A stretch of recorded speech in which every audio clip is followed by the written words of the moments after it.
Bom dia! Na aula de hoje nós vamos falar um pouquinho sobre a arte grega. A arte grega ela foi uma arte muito pautada na estética. Costumava desenhar os seres vivos, mostrando sua beleza, mostrando a sua forma real de ser. Costumava usar movimento nas suas obras, tanto nas vestes como no corpo humano. E também sofreu várias e várias influências. Cada determinado tempo sofreu uma influência diferente. E a arte grega ela sempre quis mostrar um lado estético. A arte grega ela começou a se desenvolver no período do século V e do século IV a.C., que foi o período clássico. E ela teve três seguintes características sempre dentro desse período. Foi a harmonia, o equilíbrio e a proporção. Eles sempre faziam obras que chocavam, porque a beleza era uma beleza muito grande, eram coisas proporcionais, tinham uma harmonia infinita e eles gostavam sempre de construir esses monumentos que eram os templos, os grandes templos onde eles faziam culto para os seus deuses.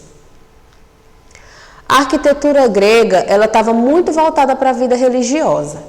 Naquela época, até como nos dias de hoje, nós estudamos muito sobre mitologia grega. E nós sabemos que esses povos, os gregos antigos, eles eram politeístas, ou seja, eles adoravam vários e vários deuses. Existia um deus para cada tipo de coisa.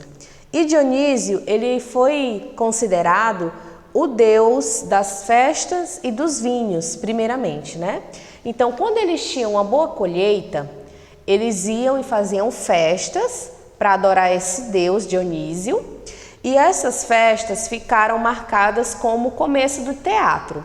Então eles começaram a construir essas formas aqui semicirculares, circulares, onde o público ficava nessa parte da arquibancada e os atores ficavam aqui embaixo encenando. Então eles aproveitavam as festas de Dionísio e apresentavam um culto a Dionísio e também encenações com dança, encenações de peças, e assim começou o teatro. Eles também, os gregos, eles estavam muito ligados aos esportes.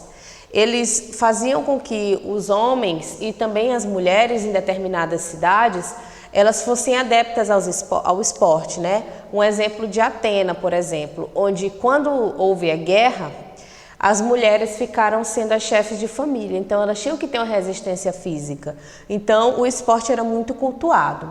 E eles construíam estádios onde eles podiam praticar os esportes, e eles sempre faziam homenagens aos seus deuses, nomeando essas obras com o nome dos deuses, como por exemplo, Estádio de Olímpia, Estádio de Delfos. O Estádio de Olímpia eles consagraram em honra a vários deuses como Zeus. E o estádio de Delfos, eles consagraram a Apolo. A arquitetura grega, ela foi muito rica e muito famosa, Até hoje existem vestígios dos templos que ainda estão de pé. Algo que nos deixa intrigados é como eles conseguiam construir com tamanha perfeição essas colunas que davam sustentação ao templo. As colunas elas são gigantescas e cada uma coluna vai determinar uma característica diferente, de acordo com o período em que ela foi construída.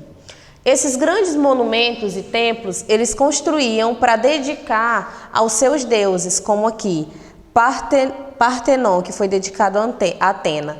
Então, esses templos eram usados para que eles fizessem os cultos. As pessoas chegavam, adentravam ao templo, deixavam as suas oferendas, algo que eles tinham preparado para os deuses, mas eles não cultuavam os deuses dentro do templo, eles cultuavam do lado de fora. Então, o interior do templo era uma coisa menos interessante que o exterior. Eles focavam em fazer um exterior mais bonito, porque era do lado de fora que as pessoas iam adorar os deuses. O templo, ele era construído da seguinte forma, Eles construíam um telhado com 2 quedas de água e as colunas como maneira de sustentação. E dentro do templo, aqui é uma maquete de como era. Aqui, todas essas bolinhas são as colunas, que dão sustentação ao templo. a porta de entrada, aqui dentro também são outras colunas menores e são alguns departamentos onde eles entravam para depositar suas oferendas. Então, os templos eles apresentavam sempre uma planta retangular, um formato retangular. Um telhado de 2 quedas d'água, podiam apresentar colunas em volta e apenas uma ou apenas nas portas. E essas colunas elas ajudavam a sustentar, dar sustentação, o equilíbrio e fazer com que o templo, ao mesmo tempo que fosse simples, fosse harmonioso. A gente pode notar que não era só as colunas que estavam aqui presentes, mas também pinturas, que eles já faziam as pinturas, né, para representar por fora do templo, para deixar harmonioso e bonito. Eles construíam as colunas e as colunas elas foram determinantes para a gente poder identificar o templo, né? Por exemplo, aqui nessa primeira coluna nós não temos um design aqui em cima, né? Muito delicado, e também nós não temos base embaixo. Nessa segunda coluna aqui eu já tenho uma base embaixo e no capitel já em forma de caracol, deixando mais harmonioso, né? Aqui nessa primeira coluna foi no primeiro período onde eles começaram a construir. Então era uma coisa mais simples, né? Eles fizeram algo mais simples, sem muitos elementos. Esse período aqui já foi o segundo período, onde eles começaram a incorporar mais detalhes na arquitetura deles. Então começaram a fazer coisas mais glamurosas, mais elegantes, começaram a fazer as colunas em forma de caracol, que davam um charme para os templos. Então na estrutura do templo a gente pode identificar vários elementos: frontão, friso, arquitrave, capitel, fuste e a base. Somente nessa primeira coluna, que foram quando eles começaram, que não vai ter base. Já nesse segundo estilo já vai ter base e no terceiro também. Aqui é um exemplo de um templo onde foi construído na ordem dórica, que foi a primeira ordem, ou seja, aí quando iniciou as construções, né? Quando iniciou as construções, eles criaram 3 modelos de construção. A ordem dórica era a mais simples e a mais antiga. Caracterizavam pelo capitel liso, que é o capitel, e o fruste não tinha base aqui, tá? A coluna ela não tinha base, era uma coluna mais simples. Foi empregada aí no templo de Agrigeto. Aqui nós já vamos ter a ordem jônica, que ela foi considerada a mais elegante, né? A principal característica é que o capitel dela tem formato de caracol, então deixava uma coisa mais elegante. E ela também tinha base, era uma coluna mais fina, uma coluna que tinha base, algo mais elegante que eles fizeram aí já nessa segunda época, que foi a ordem jônica. A terceira ordem foi a ordem coríntia. A ordem coríntia, ela foi um pouco parecida com a ordem jônica, ou seja, trouxe mais um pouco de suavidade, as colunas elas estavam mais finas, elas também tinham base, mas o capitel delas, desculpem, ele era diferente. O capitel delas, ele tinha um formato como se fosse uma coroa, lembrava folhas, lembrava uma coroa, então ele era totalmente voltado para fora. Assim era o capitel da ordem Corinto. A diferença é que apresentava uma decoração que lembrava folhas de acanto.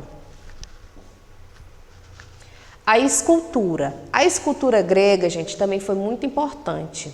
Nessa época, eles gostavam muito de retratar pessoas nas suas esculturas e costumavam usar pedras como mármore.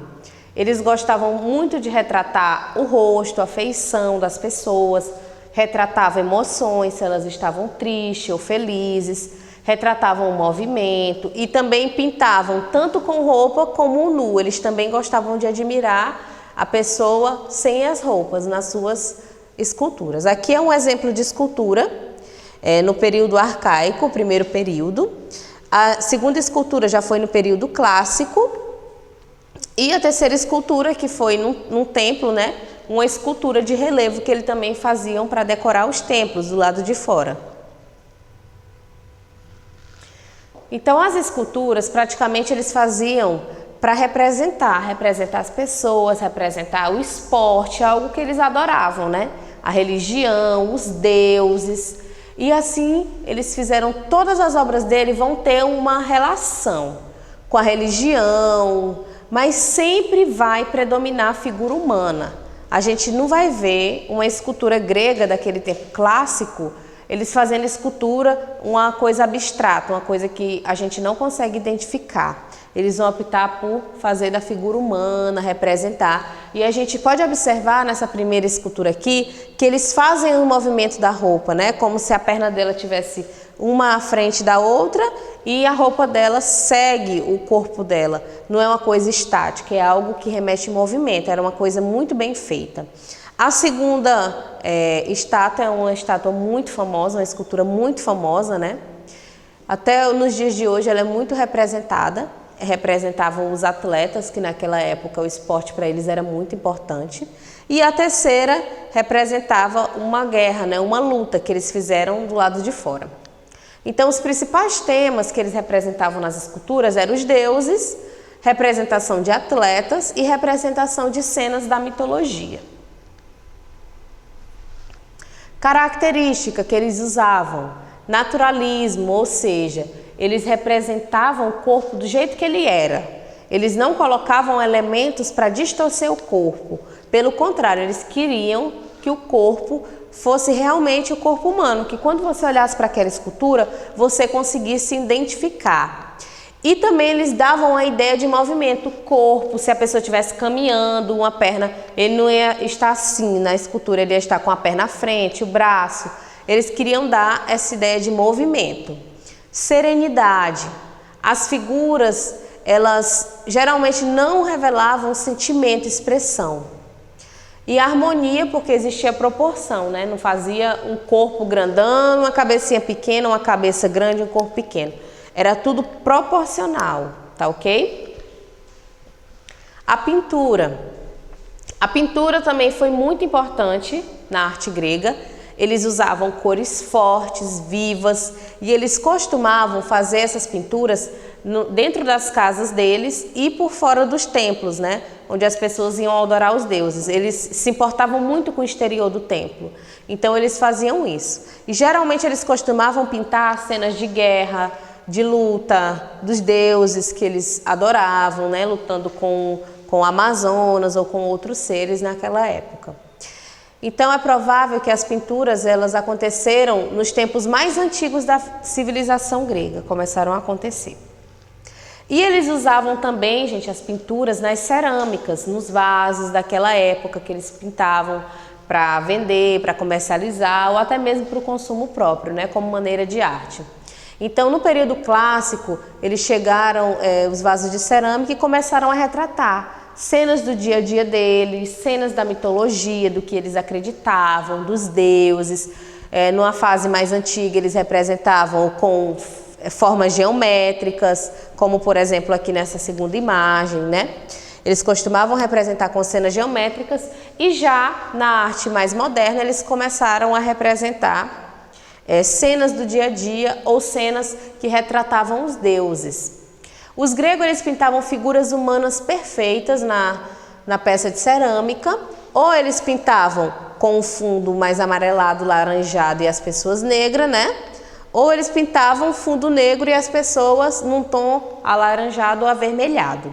Assim que costumava ser as peças deles. E também eles costumavam pintar cenas da mitologia, como eu disse, cenas do cotidiano deles, nos vasos de cerâmica.